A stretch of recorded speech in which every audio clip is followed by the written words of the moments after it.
मैं हूं आपके साथ निधि वासंदानी। इस घनघोर आपदा के समय भी लोग लगातार दवाई के नाम पर लूटने में लगे हुए हैं। काला बाजारी हो रही है।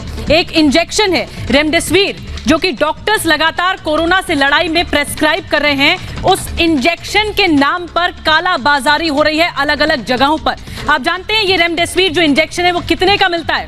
5400 का टॉप ब्रांड प्राइस है इसका। लेकिन काला बाजारी ऐसी, ब्लैक मार्केटिंग ऐसी कि ये 16,000 से 40,000 रुपए तक बिक रहा है। और एक काले बाजार में दवाई के नाम पर, महामारी में संजीवनी पर काला बाजारी हो रही है, बताएंगे आपको। और साथ ही आपको ये भी बताएंगे कि अलग अलग जगह पर वीकेंड लॉकडाउन लगाया जा रहा है जिससे कोरोना पर कंट्रोल पाया जा सके। लेकिन पहले आज का सवाल, तस्वीर और भयानक तस्वीर आई वो है रायपुर की। जी हां, रायपुर में हम पोल खोलेंगे। कैमरे में, खुफिया कैमरे में कैद हो गया वो काला बाजार की जिसके नाम पर, रेमडेसिविर इंजेक्शन के नाम पर लूटपाट हो रही है। भोली भाली जनता को लूटा जा रहा है। देखिए रिपोर्ट।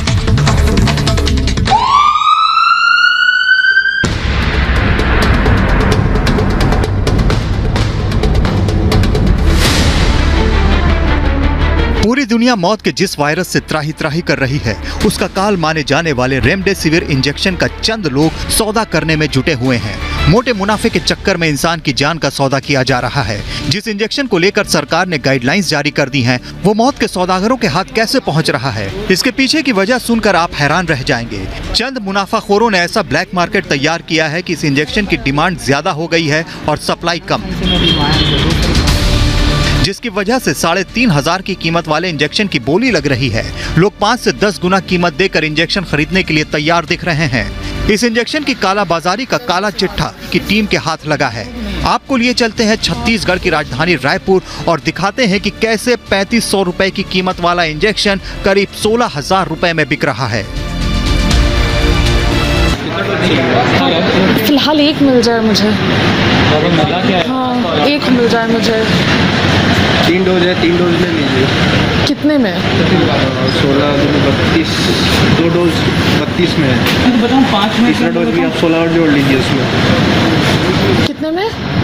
16 का एक है। 16 का एक है, अभी मिल जाएगा? हाँ, मिल जाएगा। मतलब वो रेडी टू रेडी? हाँ, आप पैसे बस तैयार रखिए। हाँ, ओरिजिनल है कि नहीं ये भी कोई गारंटी ओरिजिनल है। हाँ। सबसे हैरान करने वाली बात यह है कि रेमडेसिविर इंजेक्शन की कालाबाजारी के धंधे में डॉक्टर से लेकर वार्ड बॉय तक सभी शामिल हैं। अगर आपको यकीन ना हो तो खुद देख लीजिए। तो मैं बोला ठीक है, ऐसा करता तो वो 10-10 हज़ार बोलेंगे मैडम। 10-10 हज़ार बोल रहे हैं। 2 का 20,000 लगेगा। 2 का 20,000। ठीक है, ठीक है ना? ठीक है भैया, मैं आपको मैं पैसे निकाल के लाके अगर हाँ ठीक है ना, पैसा केस नहीं होगा मैडम। ये आपको जल्दी मैडम, आप जल्दी। पैसे निकालिए, ले जाइए। मैं एक बार डॉक्टर से बात करके अभी मैं आपको अच्छे से बताती हूँ। पूरे मामले पर संवाददाता ने छत्तीसगढ़ के गृह मंत्री ताम्रध्वज साहू से कार्रवाई के बारे में पूछा तो उनका क्या कहना था, आइए आपको सुनवाते हैं। माननीय मुख्यमंत्री जी ने स्पष्ट निर्देश दे दिया है कि ब्लैक मार्केटिंग या ज़्यादा रेट में बेचना कहीं भी आता है तो तत्काल एक्शन लो, जेल में डालो, FIR करो। कालाबाजारी ऐसे समय में हो, संक्रमण की महामारी के ऐसे समय में हो, ये हमारे बीच में उन नागरिकों के नैतिक पतन का परिचायक है। ये स्थिति किसी भी तरह स्वीकार नहीं है और जहां जहां से जानकारी आएगी कड़े से कड़े कार्रवाइयां की जाएंगी। कोरोना के इलाज में अचूक माना जाने वाला रेमडेसिविर इंजेक्शन बाजार से लगभग नदारद हो गया है। सप्लाई चेन से जुड़े कुछ शातिर इस कालाबाजारी को अंजाम दे रहे हैं। खुद केंद्रीय स्वास्थ्य मंत्री डॉक्टर हर्षवर्धन ने रेमडेसिविर की कालाबाजारी की बात कबूल की है। रेमडेसिविर के संदर्भ में किसी भी प्रकार की कोई अगर होर्डिंग कर रहा है या कोई भी ब्लैक मार्केटिंग कर रहा है, काला बाजारी कर रहा है, पेशेंट को एक्सप्लॉइट कर रहा है, तो उसके खिलाफ जितनी भी सख्त से सख्त सजा है वो उसको देनी चाहिए। ओरिजिनल है कि नहीं? वहीं रायपुर में रेमडेसिविर इंजेक्शन की कालाबाजारी की मध्य प्रदेश सरकार में मंत्री विश्वास सारंग ने कड़े शब्दों में निंदा की है। कहा, आरोपियों की करतूत माफी के लायक नहीं है। इस तरह से महामारी के समय कोई इस ढंग से काला बाजारी कर पैसे कमा रहा है, ये तो इससे बड़ा पाप कोई नहीं हो सकता। जो भी दोषी है उन पर कार्रवाई होनी ही चाहिए। इस खुलासे के बाद छत्तीसगढ़ सरकार सवालों के घेरे में है। सवाल ये कि जिस रेमडेसिविर इंजेक्शन के लिए लोग दर-दर की ठोकरें खा रहे हैं, वो इंजेक्शन आखिर इन काला बाजारियों के हाथ में कैसे पहुंच गया? और पिछले 6 महीनों का आंकड़ा ये भी कहता है कि भारत ने 100 देशों में रेमडेसिविर जो इंजेक्शन है 11 लाख एक्सपोर्ट किया है। लेकिन जैसे ही डिमांड बढ़ी, सप्लाई कम हुई, इस एक्सपोर्ट पर बैन लगा दिया गया। लेकिन सोचने वाली बात है कि अचानक से इस इंजेक्शन की कमी कैसे होने लगी बाजार में, क्योंकि मुनाफाखोरों की नजर लग चुकी है। आपने कभी सोचा कि आखिर इतना जब एक्सपोर्ट किया जाता था तो अस्पतालों में कमी कैसे हो रही है? क्योंकि यहां पर मुनाफाखोरी ज्यादा हो रही है। लोग एक तरफ परेशान हैं, तो किल्लत से परेशान हैं, तो दूसरी तरफ जो चोर हैं वो चारों तरफ फैले हुए हैं।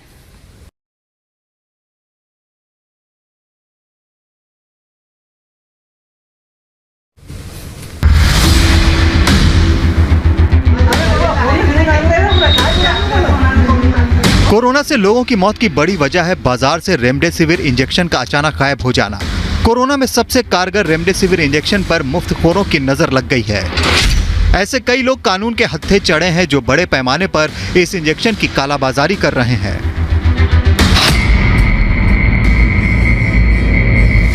तस्वीरें यूपी के कानपुर की हैं, जहां लखनऊ आर्मी इंटेलिजेंस की मदद से यूपी एसटीएफ और कानपुर पुलिस की जॉइंट टीम ने ऑपरेशन के जरिए रेमडेसिविर इंजेक्शन का जखीरा बरामद किया है। इसमें 265 इंजेक्शन बिना बैच नंबर और बगैर बिल के बरामद किए गए। इन्हें ऊंचे दामों पर बेचने की तैयारी की जा रही थी। एसटीएफ और थाना बाऊपुरवा की टीम द्वारा 3 व्यक्तियों को हिरासत में लिया गया है, जिनके पास से लगभग 265 वायल्स बरामद हुई हैं रेमडेसिविर जो इंट्रावेनस इंजेक्शन होता है उसकी। सबसे हैरान करने वाली बात यह कि पकड़े गए तीनों आरोपी फेसबुक के जरिए रेमडेसिविर इंजेक्शन की मुनाफाखोरी की प्लानिंग कर रहे थे। फिलहाल इनसे ये पता लगाने की कोशिश की जा रही है कि इन्हें ये इंजेक्शन मुहैया किसने करवाए। यही वो अभियुक्त थे जिनको पुलिस ने धर दबोचा है और साफ तौर पर इनके पास से भारी मात्रा में जो इंजेक्शन है वो बरामद हुए हैं।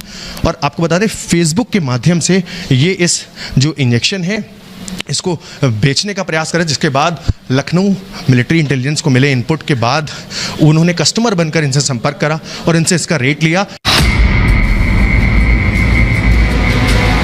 जांच एजेंसियों को पता चला है कि फार्मर सप्लाई चेन से जुड़े कुछ शातिर इस नापाक काम को अंजाम देने में जुटे हैं। तस्वीरें महाराष्ट्र के चंद्रपुर की हैं, जहां एक महिला अपने पति के लिए रेमडेसिविर इंजेक्शन की तलाश में दर दर भटक रही है। चंद्रपुर का एक भी मेडिकल स्टोर नहीं होगा जहां ये नहीं गई, बावजूद इसके इसे इंजेक्शन नहीं मिला। वो इंजेक्शन अभी तक नहीं मिला है, तो वो इंजेक्शन स्टॉक आया नहीं बोलते हैं, नागपुर से आने वाला है, कब आता है वो किसी को नहीं मालूम। कितने दिन हो गए? अभी आज का 14 दिन है। 4 दिन से आपको इंजेक्शन नहीं मिल रहा? नहीं मिला। इंदौर में क्राइम ब्रांच ने बड़ी कार्रवाई को अंजाम देते हुए नकली रेमडेसिविर इंजेक्शन की खेप पकड़ी। हैरान करने वाली बात ये कि 400 इंजेक्शन के साथ जिस शातिर शख्स को पकड़ा गया है वो पेशे से डॉक्टर है।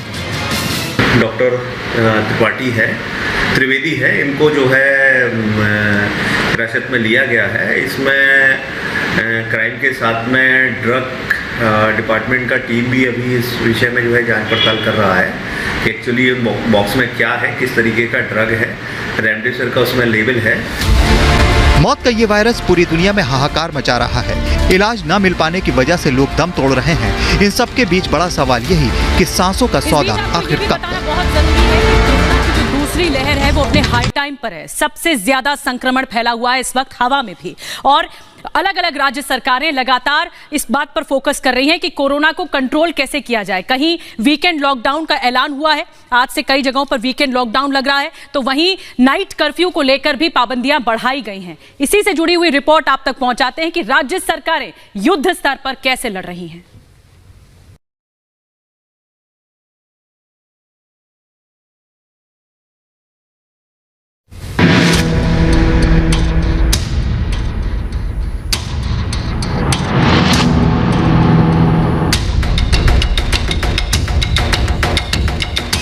रोजाना 2 लाख से ज्यादा केस, करीब 1000 लोगों की मौत।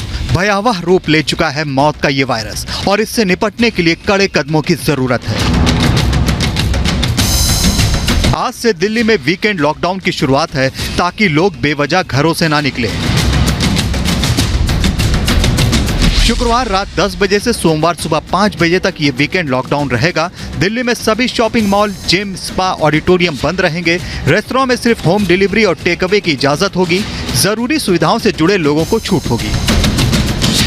हालांकि शादी, अंतिम संस्कार जैसे कार्यक्रमों के लिए पास लिए जा सकते हैं। किसी भी तरह के ई पास के लिए दिल्ली सरकार की वेबसाइट www.delhi.gov.in पर अप्लाई किया जा सकता है। यूपी में जिस तरह मामले बढ़े हैं उसने चिंता बढ़ा दी है। इसे देखते हुए राज्य सरकार ने कड़े कदम उठाने का फैसला लिया है। पूरे यूपी में रविवार को लॉकडाउन रहेगा। बिना मास्क पकड़े गए तो 1000 रुपए का जुर्माना लगेगा। अगर दूसरी बार बिना मास्क तो जुर्माना 10,000 होगा। कोरोना के बढ़ते मामलों को देखते हुए टीम 11 की बैठक में मुख्यमंत्री ने आज निर्देश दिया कि हर एक रविवार को उत्तर प्रदेश में लॉकडाउन रहेगा और सभी शहरी और ग्रामीण क्षेत्रों में ये लॉकडाउन लगाया जाएगा। इसके साथ ही साथ जो लोग मास्क नहीं पहनेंगे उनको पहली दफ़ा पकड़े जाने पर 1000 रुपये का जुर्माना, और अगर वो दूसरी बार पकड़े जाते हैं तो 10 गुना ज़्यादा यानी कि 10,000 रुपये का जुर्माना लगाया जाएगा। चंडीगढ़ में भी वीकेंड लॉकडाउन का ऐलान कर दिया गया है। चंडीगढ़ में लॉकडाउन की ये पाबंदियां शुक्रवार रात 10 बजे से सोमवार सुबह 5 बजे तक रहेंगी। चंडीगढ़ ने वीकेंड के ऊपर लॉकडाउन अनाउंस कर दिया है और ये लॉकडाउन की टाइमिंग्स रहेंगी शुक्रवार रात 10 बजे से लेके सोमवार सुबह 5 बजे तक। इससे पहले नाइट कर्फ्यू लगाया गया था। नाइट कर्फ्यू के बाद भी स्थिति नहीं सुधरी और प्रशासन को ये फैसला लेना पड़ा कि वीकेंड का लॉकडाउन जरूरी हो चुका है। कोरोना विकराल रूप लेता जा रहा है। इसे रोकने के लिए आम जनता और प्रशासन को मिलकर काम करना होगा। Bureau report. तो ये कोरोना संक्रमण की सुनामी नहीं तो और क्या है। आज हफ्ते का 5वां दिन है और 2 लाख के ऊपर केसेस रिकॉर्ड किए गए। हालात बहुत ज्यादा डराने वाले हैं। संभल जाइए, नहीं तो 1 मिनट की लापरवाही भी बहुत भारी पड़ेगी। ये तस्वीरें दिल्ली के निगमबोध घाट की हैं। यहाँ आजकल सिर्फ उन लोगों का दाह संस्कार हो रहा है जिनकी मृत्यु कोरोना से हुई है। जानकारी के मुताबिक शाम 4:30 बजे तक यहाँ 30 शवों का दाह संस्कार हुआ। 8 अप्रैल के बाद से यहाँ लाए जाने वाले शवों की संख्या तेजी से बढ़ी है। इस वक्त हम दिल्ली के निगमबोध घाट पर मौजूद हैं, जहां पर 8 अप्रैल से लेकर आज तक में सबसे ज़्यादा कोविड बॉडीज पहुंची। 2 तारीख को 2 थी, फिर 3 तारीख को 6 हुई हैं, फिर 4 तारीख, 5 तारीख को 6 तारीख में 3 बॉडी आई हैं। कल आई हैं सबसे ज़्यादा 49। पिछले साल जो हुआ था जब ये स्टार्ट हुआ था तो इन दिनों में सिर्फ 12 बॉडी आई थी और अब इन 15 दिनों में 224 बॉडी आ गई हैं। तस्वीरें हरिद्वार की हैं। मास्क लगाने को कहो तो नाराजगी। हरिद्वार में कुंभ चल रहा है लेकिन यहाँ लोगों की लापरवाही भी चरम पर। विस्फोट के बावजूद भी लोग लगातार लापरवाही कर रहे हैं, सुन नहीं रहे हैं। और शो के शुरुआत में हमने आपसे सवाल पूछा था कि क्या कोरोना काल। तस्वीरें हरिद्वार की हैं। मास्क लगाने को कहो तो नाराजगी। हरिद्वार में कुंभ चल रहा है लेकिन यहाँ लोगों की लापरवाही भी चरम पर है। वालों के खिलाफ कड़ी कार्रवाई होनी चाहिए और आपने अपने विचार QApp पर रखे हैं। तो नतीजों के मुताबिक 99% लोगों का जवाब हाँ में है और 1% लोगों का जवाब ना में है। तो खबर बढ़िए में आज के लिए बस इतना ही। आपकी सावधानी आपके हाथ में ही है। सुरक्षित रहिए। नमस्कार।